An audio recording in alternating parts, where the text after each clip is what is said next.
여러분, 혹시 이런 경험 없으세요? 정말 간절히 기도했는데 어쩐지 내 목소리가 그냥 허공에 핫터지는 것 같은 그런 기분이요. 오늘 기도가 왜 때로는 텅 빈 메아리처럼 느껴지는지, 그리고 어쩌면 우리가 기도의 본질을 완전히 다르게 봐야 하는 건 아닌지 그 얘기를 좀 나눠보려고 합니다. 네, 바로 이 질문이죠. 기도를 하고 싶은 마음은 분명히 있거든요. 근데 막상 자리에 앉으면 왜 이렇게 어렵고 좀 막막하게만 느껴지는 걸까요? 특히 정말 어려운 문제 앞에 딱 섰을 때 우리는 기도를 통해서 상황이 바로 즉각적으로 바뀌길 기대하잖아요. 그렇죠? 무슨 스위치 켜듯이 문제가 짠 하고 해결되길 바라는 마음, 그거 너무 당연한 거거든요. 근데 기대랑은 다르게 고요한 침묵만 계속될 때가 참 많아요. 그리고 그 침묵이 길어지면 길어질수록 우리 마음속에선 이런 생각이 스물스물 올라오죠. 역시 기도해도 소용없구나 하는 그런 씁쓸한 결론이요. 혹시 여러분도 이런 생각에 빠진 적 있다면 절대 혼자가 아니라는 거 꼭 기억해 주세요. 이건 진짜 정말 많은 사람들이 함께 겪는 아주 현실적인 고민이거든요. 자, 근데요. 만약에 우리가 기도의 출발점부터 아예 다른 방향을 보고 있었던 거라면 어떨까요? 어쩌면 이 답답함을 풀어줄 열쇠가 바로 여기에 있을지도 모릅니다. 한번 새로운 관점으로 들어가 보시죠. 자, 보세요. 이 표가 오늘 이야기의 핵심이라고 할 수 있는데요. 우리는 기도를 자판기에 동전 넣고 원하는 음료수 뽑아내는 것처럼 일종의 주문이나 거래로 생각하는 경향이 있는 것 같아요. 이거 해주세요 하고 소원을 비는 거죠. 근데 기도의 진짜 모습은 그게 아니라는 겁니다.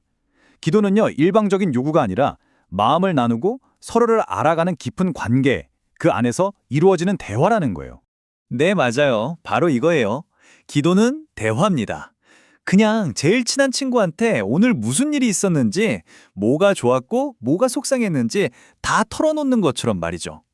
누가 날 판단할까, 평가할까 걱정 없이 내 모든 걸 솔직하게 꺼내놓는 시간, 그게 바로 기도인 거죠. 좋아요. 기도가 대화라는 건 이제 알겠어요. 근데 그 대화가 내가 원하는 방향으로 가지 않을 땐 어떡하죠?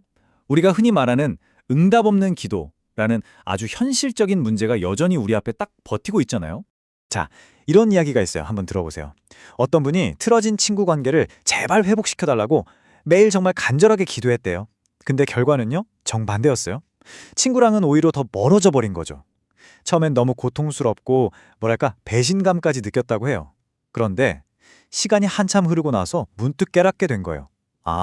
그 친구와 멀어졌기 때문에 오히려 나 자신을 더 깊이 들여다볼 수 있었고 더 건강하고 새로운 관계들을 맺을 수 있었구나. 결국엔 응답 없던 그 기도가 사실은 나를 가장 좋은 길로 이끌고 있었던 거죠.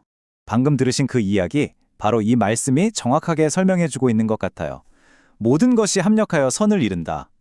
지금 당장은 이해가 안 되고 고통스럽기만 한 일조차도 결국에는 모든 조각이 다 모여서 가장 좋은 결과를 만들어낸다는 약속인 거죠. 그러니까 우리의 기도가 그냥 사라지는 게 아니에요. 우리가 지금은 보지 못하는 더 큰 그림의 한 조각이 되고 있는 겁니다. 이 퍼즐 비유 정말 와닿지 않으세요? 생각해보세요. 우리는 손에 쥔 퍼즐 딱 한 조각만 보고 이거 어디에 맞춰야 돼 하면서 헤매고 있잖아요. 그런데 하나님은 이미 완성된 전체 그림을 다 보고 계신다는 거예요. 그러니까 내 눈에는 영 엉뚱한 곳에 끼어진 것 같은 그 조각이 사실은 그 그림을 완성하는데 없어서는 안 될 바로 그 핵심 조각일 수도 있다는 거죠. 이야기 하나 더 해볼까요? 한 학생이 정말 꿈에 그리던 대학에 붙게 해달라고 얼마나 열심히 기도했는지 몰라요. 근데 결과는 불합격이었어요. 진짜 세상이 무너지는 것 같았겠죠? 하지만 바로 그 실패 때문에 이 학생은 자기 목표랑 재능을 처음부터 다시 싹 점검하게 된 거예요.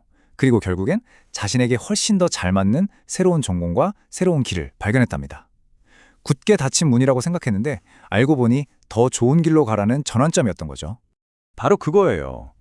그래서 우리가 생각하는 그 기다림의 시간은요, 그냥 멈춰 있거나 낭비되는 시간이 절대 아니에요. 오히려 우리 인생에서 가장 역동적인 시간일 수 있습니다. 우리의 믿음이 더 깊어지고 또 마음속에 불필요한 욕심 같은 것들이 다듬어지고 영적으로 한 뼘 더 쑥 성장하는 시간, 더 큰 뜻을 받아들일 준비를 하는 정말 소중한 훈련의 시간인 셈이죠. 자, 그럼 이 모든 과정을 통해서 기도가 우리에게 주는 단 하나의 정말 가장 중요한 선물이 뭘까요? 그건요, 우리가 원래 원했던 걸 얻어내는 것, 그것보다 훨씬 더 큰 무언가입니다. 바로 이겁니다. 기도가 주는 최고의 선물은요, 내가 원하던 응답이 아니에요. 바로 관계 그 자체입니다.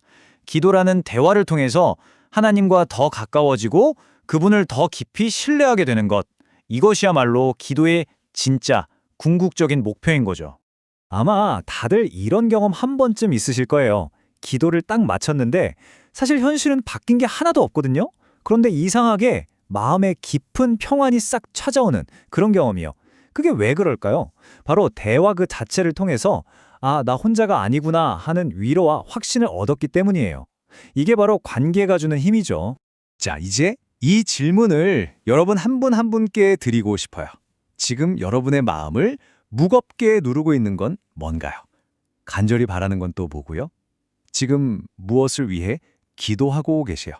그 기도의 제목이 무엇이든 당장 눈에 보이는 변화가 없다고 해서 너무 쉽게 낙심하지 마세요.